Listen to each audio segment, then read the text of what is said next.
So hello, what's up mga ka-J-Vlog? Welcome ulit sa panibagong video. And for today's video, ayan, i-review natin finally ngayong 2025 ang isa sa napakalupit din na entry-level smartphone ngayon ni Samsung, ang Samsung Galaxy A16. Sulit na kaya to, lalo-lalo na ang laki po ng pre-nice drop niya. Tara mga ka-J-Vlog, check natin.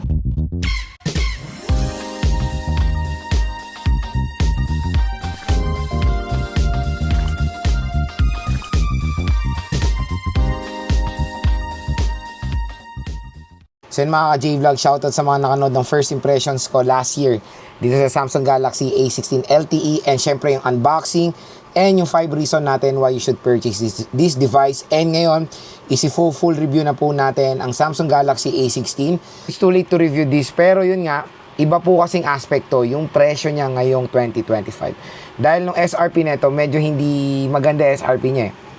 Pero consider that as an entry level. So yung SRP niya is 9,990 pesos for the 4GB 128. Again, last year sinasabi ko na yan na hindi po bagay ang RAM niya sa kanyang presyo. Sobrang liit po niyan for a price tag na 10,000 pesos. So syempre, yung mga competitors niya, 8GB and 12GB na ang nilalagay sa ganitong price point. 128, I think it's not a perfect fit na rin for the 128GB sa ganitong presyo na 10,000. Pero itong nakaka-excite. Nabili ko lang to nung May sa payday sa online ng 5,500 mga ka-J-Vlog. So super duper mura for the black version only. Pero yung color green 9,000 plus, and yung isang color ata yung gray ata or silver 7 plus. Pero ngayon sa link natin dito is 7,000 plus na lang ang Samsung Galaxy A16. Still, malaki pa rin ang binaba niya doon sa presyo niya na almost 10,000 pesos. Pero again, ilalagay ko po yung link kung saan ako bumili nitong 5 Plus. Malay nyo, sa 7,700 or sa payday ngayon, makuha nyo pa ng mas mababa or 5K din itong Samsung Galaxy A16. Pero pag nakuha nyo to ng 7K, swak pa rin naman mga J-Vlog. Ang laki rin naman na madi-discount nyo. Tapos meron pa kayong voucher, di ba? So, panalo na. So again, kung interested kayo sa Samsung Galaxy A16, nandito po yung link niyan. Sa view product, nandito yung view product, or sa description box yung link niya. Mamili na lang kayo kung saan. Pero dito na sa view product para mas mabilis. I-click nyo na yan para ma-redirect kayo sa pinakamura or below SRP na Samsung Galaxy A16 LTE. So yun nga, sa video na to, titingnan natin kung sulit nga ba itong smartphone na to. So yun mga ka-J-Vlog, next naman is gusto ko i-share sa inyo yung pros and cons ng Samsung Galaxy A16. So syempre, para naman din equal sa mga consumers natin, why not tayo, pros and cons tayo, diba? Para alam nyo rin yung mayroong pangit na side si A16, pero meron din siya magagandang side. Pero yun nga, based on my observation, mas marami siyang magagandang side. Lahat naman po ng mga devices, even flagship, even iPhones, ay may mga pros and cons po yan.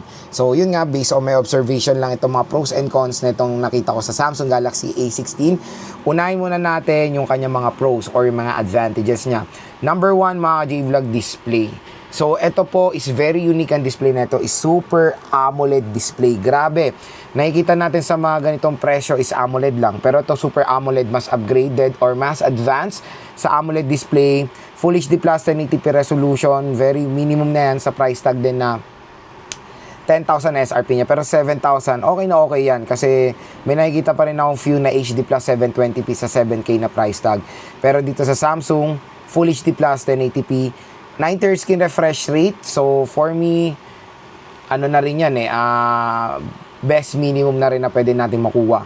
So okay na ako sa 90Hz, di na magreklamo dyan. Kasi mga ka-J-Vlog, binigyan nila to ng napaganda or gorgeous display. Super AMOLED. Paniguradong may enjoy nyo gamitin ang Samsung Galaxy A16. Pero, yun nga, dito tayo sa con netong display niya. Yung con ng display niya, ayan. Yung malaking tulo na yan dyan sa harap. So I don't know bakit pa naglalagay si Samsung ng notch display. Hindi pa rin siya makamove on sa notch display. Nakakatuwa, very ironic na dati pinagtatawanan nila ang notch, pero sila na ngayon ang hindi makamove on sa notch display. So again, sana punch hole display na lang ang iligay nila dito sa mga budget smartphone nila. Ganito sila lahat ng budget smartphone ngayon ni Samsung naka-notch display pa rin. Ang tagal nilang naka-move on sa notch sa A50 tsaka sa A30. Sa A20 hindi pa sila nakaka-move on dyan, and sa A10 series. So yan, hopefully mapalitan na rin na punch hole display kasi tingnan nyo sobrang laki nung notch niya.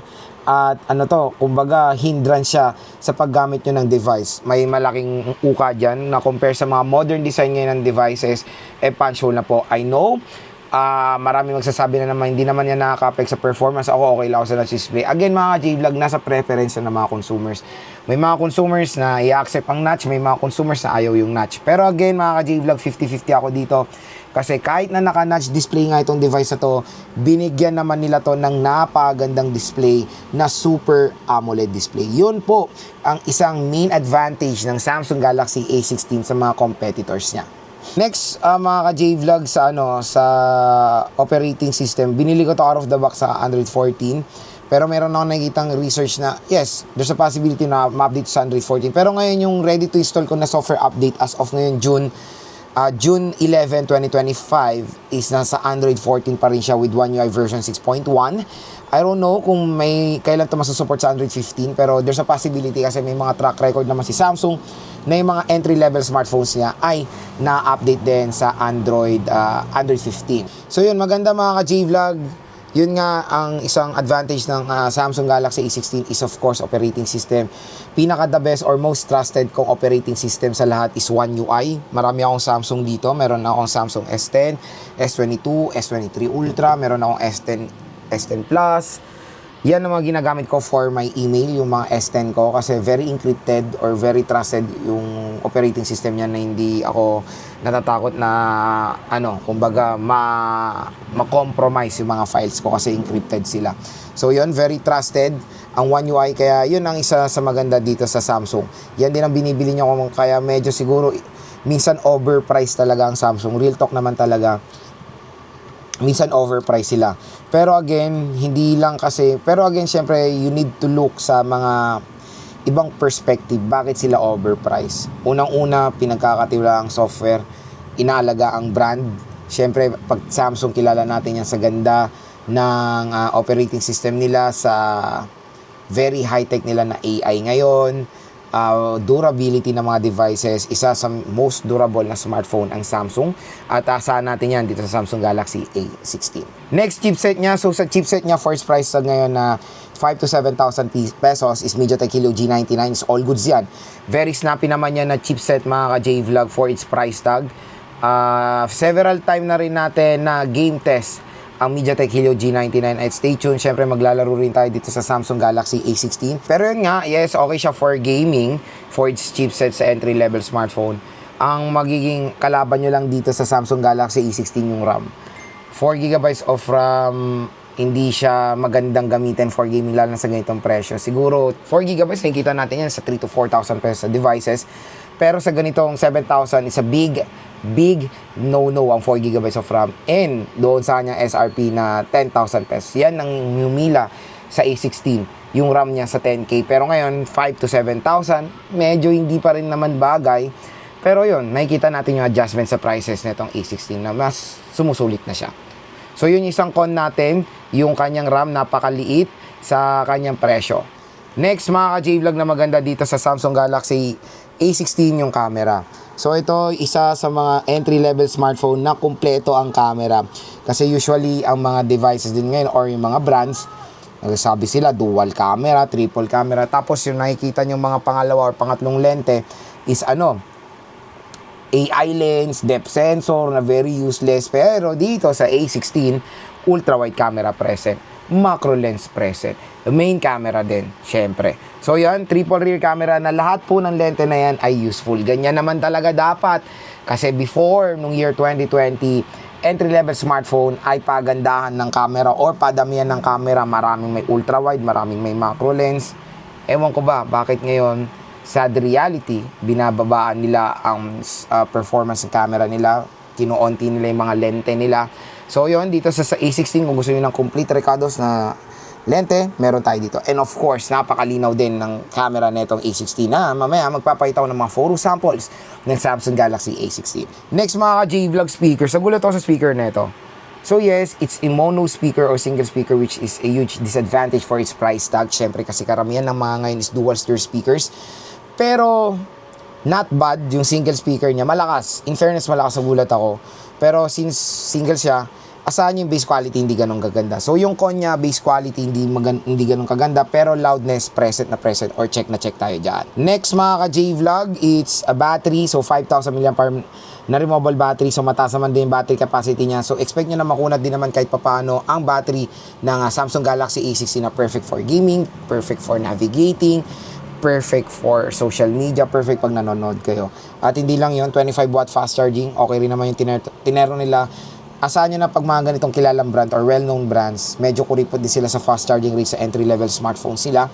Pero nagagawa naman yung trabaho ng fast charging rate. So 5,000 mAh in few hours or 1 hour and 30 minutes, mo full charge na rin naman ang Samsung Galaxy A16. Pero again, comparing to its competitors na meron 33 watts, 45 watts, malaki talaga ang agwat ng Samsung dyan. Pero at least ngayon bumaba na yung presyo niya, medyo yan na, bumabagay na yung 25 watts ng konti lang.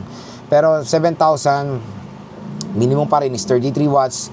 Kung makuha nyo to ng 5K, 25 watts is a good, ano naman na yan, is a good charging rate for its price tag. Pero 10,000 na original SRP niya is a big no-no. At ang pinakalas design, very minimal. Ang ganda ng design, to be honest, itong A16. Nare-resemblance dito yung Samsung Galaxy S25 series, at nakuha rin dito yung uka-uka diyan ng mga ng A55 and A56 and A35 and A36. I don't know kung ergonomics lang to or bakit sila may uka diyan, siguro for finger rest dito, di ba? So yun, hawakan nyo lang to A16, makikita nyo na very durable din naman itong device na to, pero it's made of polycarbonate plastic, and even yung frame niya is polycarbonate. Hindi naman siya mabigat. Yun din ang maganda dito sa A16. At okay yung form factor niya for me. So yun mga ka-J-Vlog, yung ating advantages and disadvantages sa Samsung Galaxy A16. Yun, kung interested nga kayo dito, i-click nyo na lang po dito yung view products. Diyan kayo agad para ma-redirect kayo sa pinakamurang A16 sa online.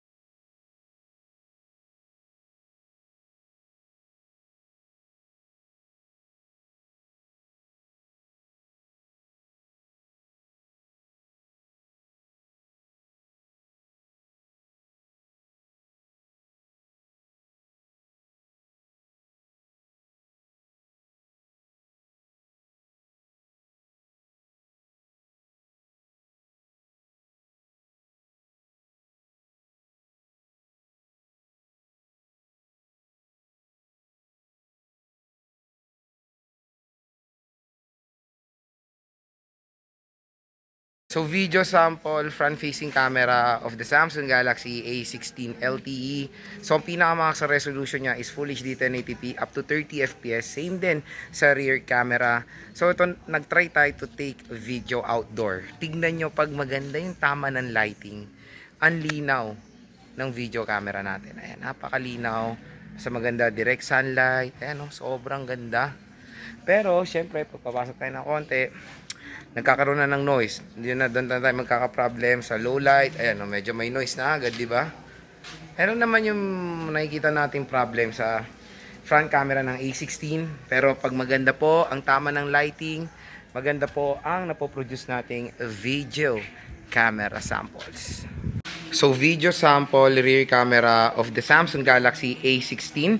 So ang pinakamax sa resolution niya is Full HD 1080p up to 30 FPS. So yun yung kanyang quality. So no support for 60 FPS. Medyo shaky siya. Pero sa linaw, linaw din naman siya kahit paano. Lalo na pag nasa outdoor nga tayo. Outdoor shots itong mga to. Yun lang naman ang napansin ko, medyo shaky siya. Pero malinaw na rin naman, maganda naman yung color reproduction niya. So next, explore natin yung design at build quality nitong Samsung Galaxy A16 LTE. So when it comes sa back cover niya, it's polycarbonate or plastic back cover including the frame. And meron tayong triple rear camera setup dito na very useful lahat ng camera nitong A16. Meron tayong main, ultra at macro lens. So yun nga, nag-resemblance din yung design nito sa S25 series. Very simple design pero ano naman siya, eye catcher naman siya.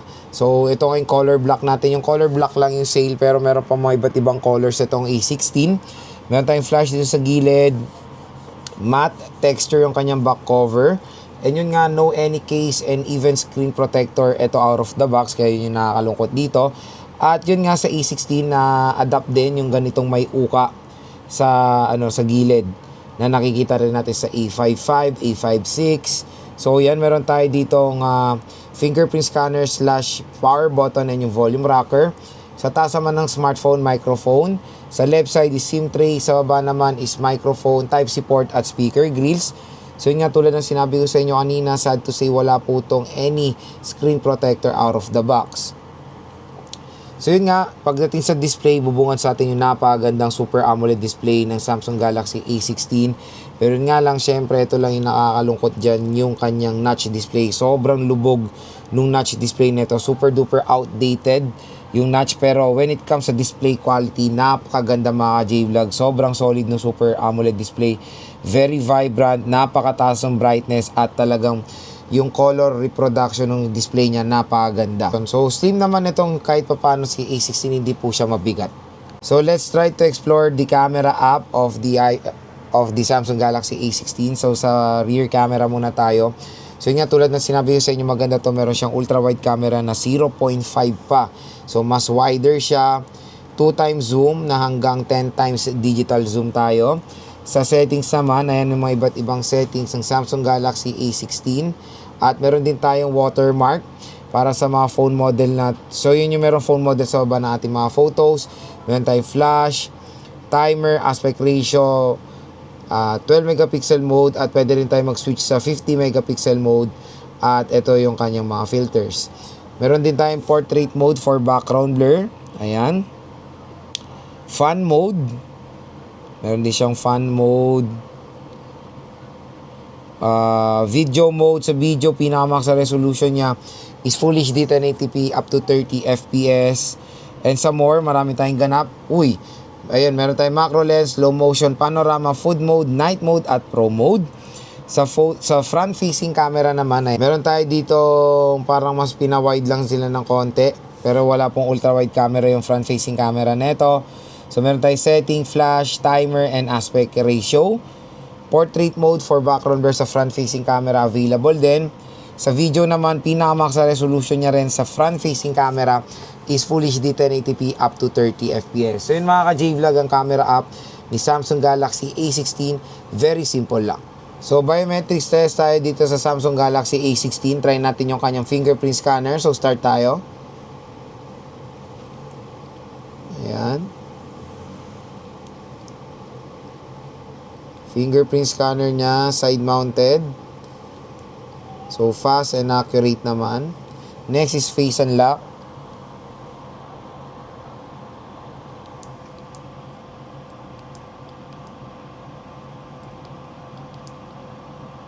Face unlock niya mga ka-J-Vlog, parang it takes a few seconds para i-scan yung face nyo.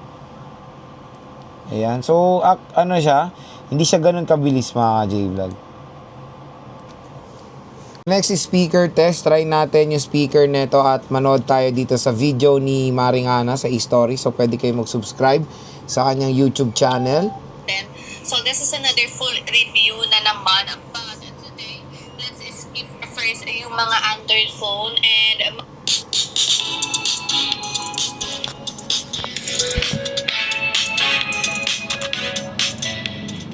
so hi all mga sismars, welcome back ulit sa ating YouTube channel. So for today's video ng content, so this is another full review na naman. But today, let's skip first yung mga Android phone and mag full review naman tayo. Pupunta kasi kami ngayon sa back with this So pagdating sa speaker ng Samsung Galaxy A16, surprisingly malakas siya. Legit, ang lakas ng speaker neto kahit na single speaker lang siya. So yun lang naman nakakalungkot dito, it's a single speaker. So hindi siya dual steer speaker. Pero in fairness, malakas yung speaker na mapoprovide nito kahit single. Pero since single speaker siya, hindi ganun kaganda yung bass quality niya. Dahil yun nga, isa lang po yung speaker niya. So kung i-rate ko yung speaker ni Samsung Galaxy A16 na usually sa ganitong presyo na SRP niya is 10K, almost lahat ng mga entry-level smartphone is dual stereo speakers. Pero again, mas mura na siya. Kaya kung i-rate ko yung speaker niya sa kanyang price tag ngayon na 5 to 7,000 pesos, one ang lowest na nga isang score ko dito, nasa 7 dahil sa kanyang loudness, okay na okay din.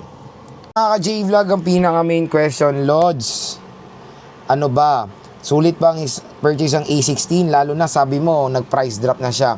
The quick answer dyan mga ka-J-Vlog, definitely yes, mas sulit na siya ngayon. Comparing sa kanyang SRP na 10,000 pesos, 7K makukuha nyo to. Pero yun nga, kung swertihin kayo ulit sa promo ni Samsung na 5K, super duper sulit. Nakuha ko to ng 5.5, napakasulit. Tapos ngayon nakita ko nagbalik na siya sa 7K, tapos yung isang color is 10K. So kung makuha nyo to ng 7K, sulit pa rin naman mga J-Vlog kasi yung unang-unang maganda dito sa Samsung Galaxy A16 operating system, One UI, camera, complete recados, napakalinaw ng camera ng A16. Display, dahil naka super AMOLED display na tong device na to, napakagandang build quality, very durable, and of course, malaki yung battery capacity niya. So yun mga ka-J-Vlog, yes, definitely maganda rin naman i-recommend ng A16. Pero, eto maganda siyang i-recommend, pero kung RAM talaga ang focus nyo, hindi bagay sa inyo ang A16. For me kasi, kung ko to sa consumer, okay siguro ang 4GB of RAM kung hindi kayo nag-games. Kung nag-games kayo, definitely hindi para sa inyo tong A16 dahil sobrang baba ng RAM niya. Pero kung day-to-day use, mga natin, kung gusto nyo regalo sa magulang nyo, kasi alam nyo naman yung mga magulang natin, ibang yung kilalang brand nila, or yung mas pinagtitiwalaan nilang brand Samsung, kasi magulang ko, Samsung na Samsung users, and even yung magulang ng asawa ko, Samsung din sila. So yun, kaya sa mga tiwala sa brand ng Samsung, casual things na naman nagagawa, to be honest, okay rin naman i-recommend ng A16 even though kahit meron siya 4GB of RAM, still snappy naman yung chipset niya at kaya naman maraos ang day-to-day use dito sa device na to. So again, kung interested kayo dito sa napakamura, super duper bagsak presyo na Samsung Galaxy A16 ngayon, i-click nyo na lang po yung view products natin dito para ma-redirect kayo sa mura, below SRP at pag in-applyan nyo pa ng voucher, sobrang sulit na A16.